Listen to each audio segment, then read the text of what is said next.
শেখ হাসিনা এখন ভারতে আছেন। তিনি তো এর আগেও ভারতে ছিলেন। তো ভারত থেকে তিনি কখনো হুমকি দেননি যে আমি আসছি। বরং বাংলাদেশের সরকার, জিয়াউর রহমান সাহেব, বিরোধী দল, আওয়ামী লীগ, অন্যান্য যারা সবাই তারা একটা রাজনীতির ভারসাম্য তৈরি করার জন্য বলতে গেলে তাকে তোয়াজ করে তদবির করে রাজকীয় সংবর্ধনা দিয়ে তাকে আনা হয়েছে বাংলাদেশে ১৯৮১ সনে।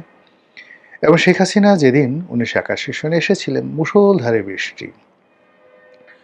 সেই বৃষ্টির মধ্যে বাংলাদেশে আজ পর্যন্ত কোনো নেতাকে বরণ করার জন্য এয়ারপোর্টে এত লোক আসেনি। ইভেন এখন ১৮ কোটি মানুষের দেশ।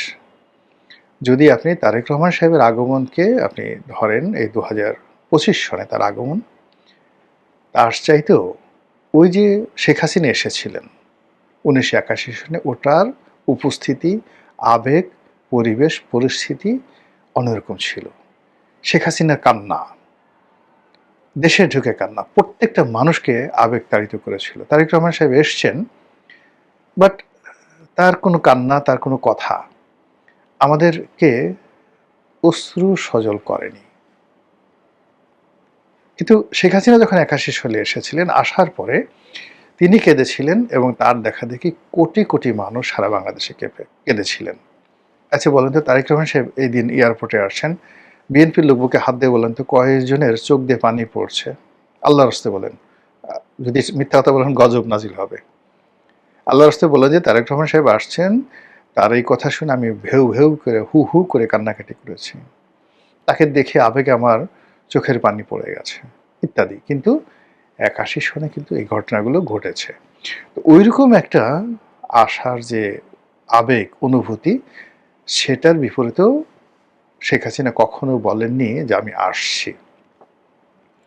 কিন্তু এইবার তিনি ফাঁসিতে লটকাতে চাচ্ছেন, ফাঁসিতে চলতে চাচ্ছেন, জেলখানায় ঢুকতে চাচ্ছেন। আর অতীতে তিনি যেভাবে কলকাতাতে ছিলেন, খুব ন্যূনতম ভাতা কলকাতা মানে ভারত সরকার তাকে দিতেন। তো সেই ভারত সরকার দিতেন এবং সেখানে যেটি আমরা জানি এবং সেটা হলো সেই টাকার একটা অংশ, সামান্য টাকা আবার তিনি দল পরিচালনা করার জন্য আব্দুর রাজ্জাক, তোফায়েল আহমেদ এদের হাতে পাঠাতেন।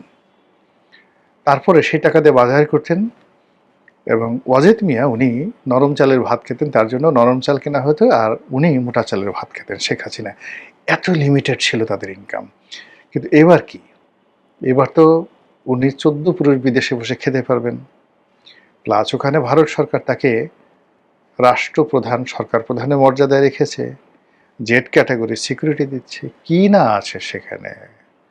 মানে ওই জায়গা থেকে কেউ থাকলে বলে যে না গো বাবা, আমার যাওয়ার দরকার নেই, আমি এখন এখানে আছি, সারা জীবন এখানেই রাজকীয় মেহমান হিসেবে থাকবো। কিন্তু তিনি সেগুলো ছেড়ে তিনি জেলখানাতে আসতে চাচ্ছেন। তিনি এনসিপির লোকজন, নাসিরুদ্দিন পাটোয়ারিরা তাকে মারবে, তিনি সে মার খেতে চাচ্ছেন, ঢিল খেতে চাচ্ছেন।